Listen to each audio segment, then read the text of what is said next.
Hello, my name is Henk Khan, and I am having chats. I am with fellow candidates who are here in California, who are running for the election in 2022. That is going to be taking place on June 7th. I am with the Green Party, and I am running for United States Senate. And as a guest today, I have Veronika Fimbres, if I pronounced that correctly, who is running for insurance commissioner in 2022. Hello, and thank you for being here. Hi, Hank. Thank you so much for having me. This is really exciting to be a part of anything that you're doing. Great. So let's get down to the quick questions. Veronika, Yeah. you ran for governor. I know I met you last May. I know that you are not a fly-by-night Green Party person. You are running for insurance commissioner, and yet I know you were passed over by the state party and before the this unity slate ticket. And instead of endorsing you, the state party has chosen to endorse somebody else whose name I will not mention here. Why have they passed over you, Veronika? Why has the state party decided that you are not their top candidate? And why are they choosing a peace and freedom candidate over a Green Party candidate?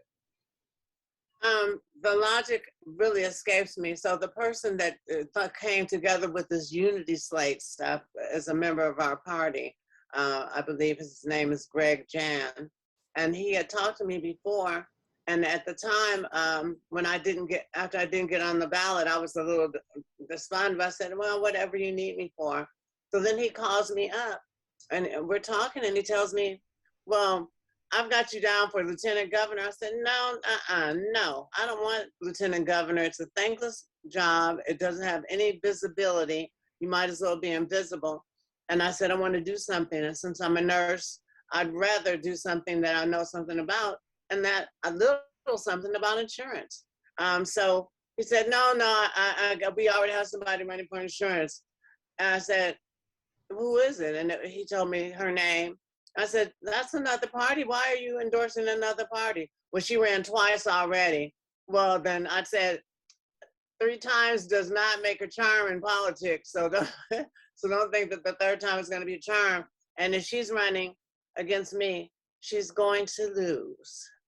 Good. Now, I have a question about something you just said. You just said that you believe that you would make a good insurance commissioner, and that I know that you have a medical background, and I believe that you would be better fit to fulfill the job of insurance commissioner. And I agree with you. I don't know why about anything about you that making you a good lieutenant governor. So why is it that someone would choose you to, let's just assume that you were going to win, to choose you for a position that you're not good at instead of promoting you to a job that you are good at?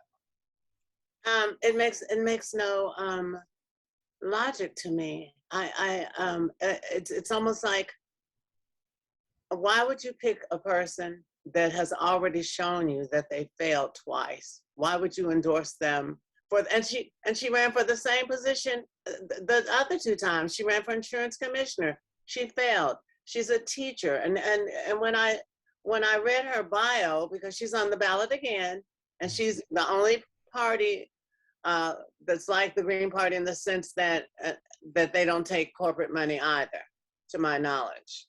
So then that way we're the same, but that's where it stops and ends, because we're nothing alike. I have a personality. I'm very well liked and very well received by everybody I come in contact with. Some people like me, some people don't, but that's not important to me, because everyone will love me if I'm able to do what my intention is, to provide all Californians. If you live in California, you're a Californian, to provide all Californians with single-payer health care. Now, I agree with that. I really enjoy our time together. And the thing is that I think there's if we step away from the issue, there's a bigger lesson here. That is that we are in a state that is getting limited access to the ballot as the Green Party. Across the United States, third parties are struggling to be on the ballot to the point where it's almost censorship. Now, you have the Democrats who are creating legislature that's making it more difficult to get on the ballot, and you have Republicans who are creating legislative that's more difficult for voters to vote. It's a tag team. Now we have the Green Party, these third parties who are making their candidates, making more restrictions for their candidates to get endorsements. So even within our party, we have this level of censorship that's playing out.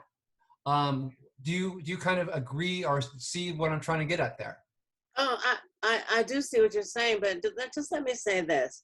I talked to someone in Minnesota, and they said that they tried the split slate, because the first thing I want to ask myself, if the shoe was on the other foot, would the Peace and Freedom Party put us on their ballot? And I don't believe that they would. And also, they're raising funds for these other people that are not our party.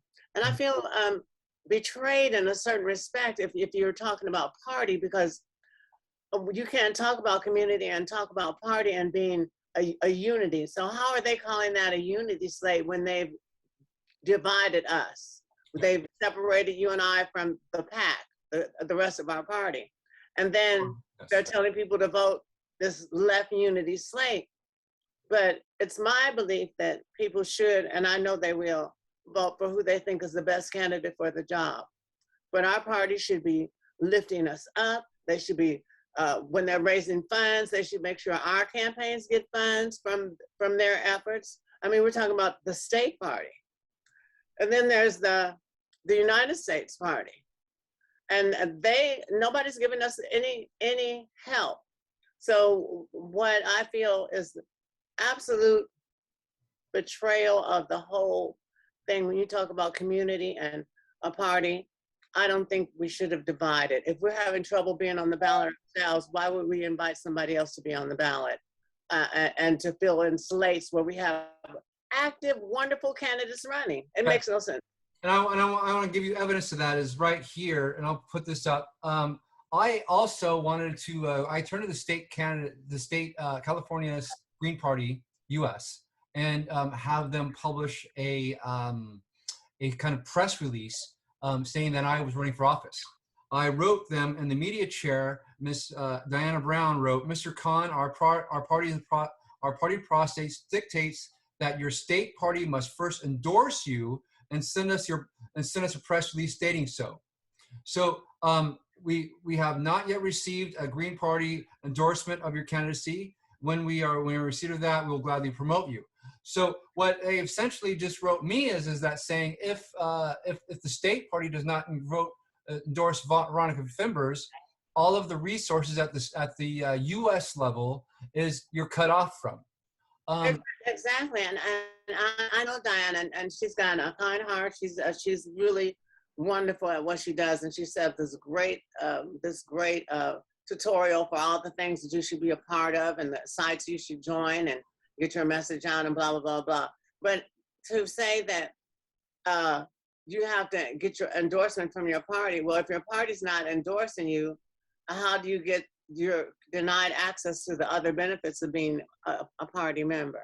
Which also affected the dozens of counties that are following the unity slate and are choosing to endorse a Peace and Freedom Party at the county level, as well as the state level, as well as the federal or U.S. level. So at three levels, because of this unity state level, those resources that people donate, that Green Party voters donate to the Green Party, these committees to help promote candidates such as you have been cut off from all of those resources because of this decision.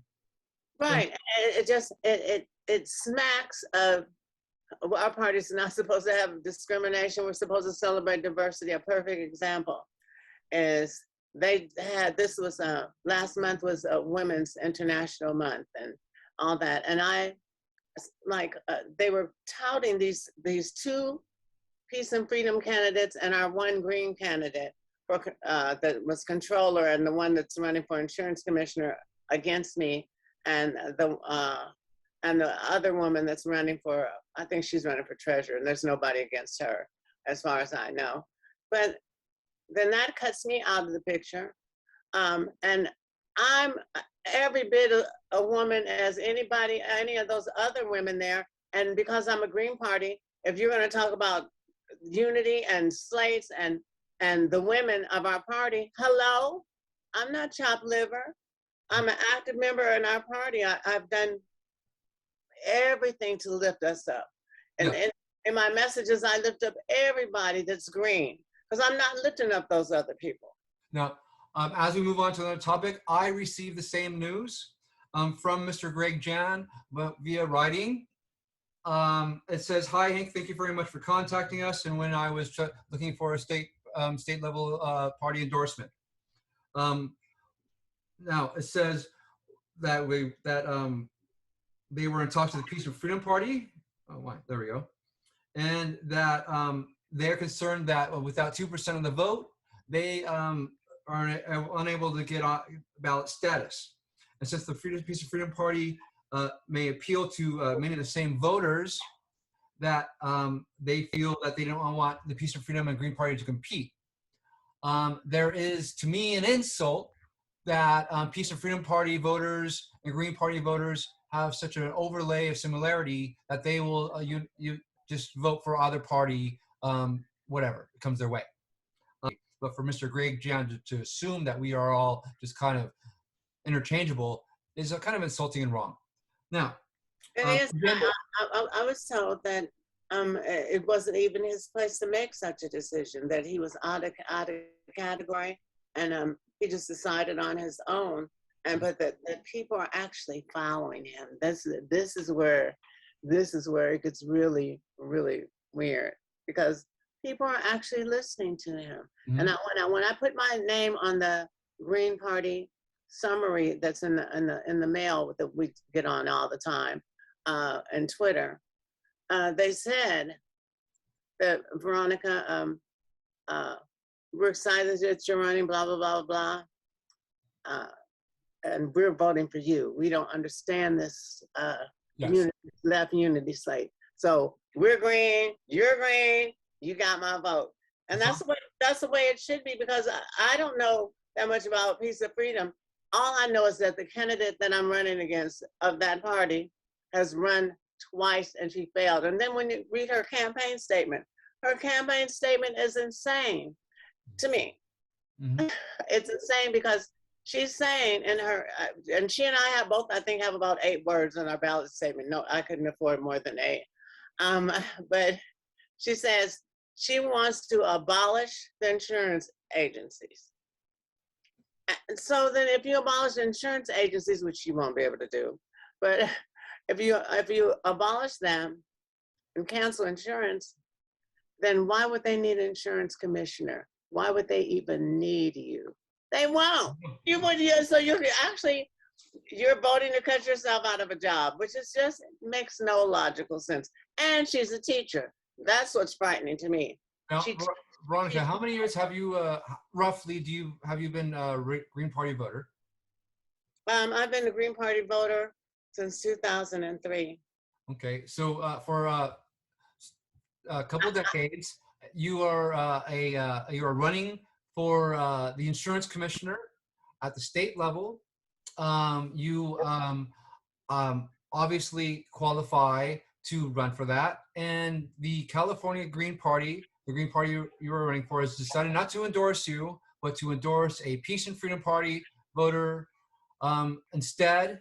And they're using resources at the state level, the U.S. level, and the county level to promote a Peace and Freedom Party over a Green Party candidate. And lastly, that person wants to only abolish that position instead of being a Green Party advocate and flourishing in that position. Now, that pretty much sums that up.